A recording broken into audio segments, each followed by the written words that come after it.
Mohon perhatian, Gubernur Sulawesi Selatan tiba di tempat acara.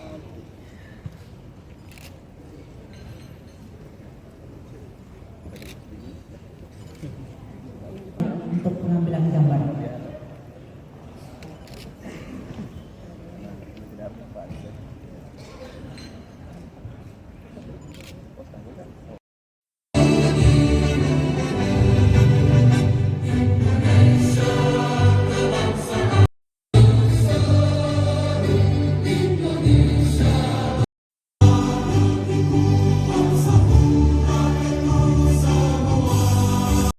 Ternak sapi Perhimpunan Asosiasi Obat Hewan yang kami hormati Bapak Gubernur Sulawesi Selatan dan hadirin yang saya hormati, perkenankan kami menyampaikan beberapa hal yang berkaitan dengan pelaksanaan Semiloka pengembangan ternak kambing dan domba di Sulawesi Selatan.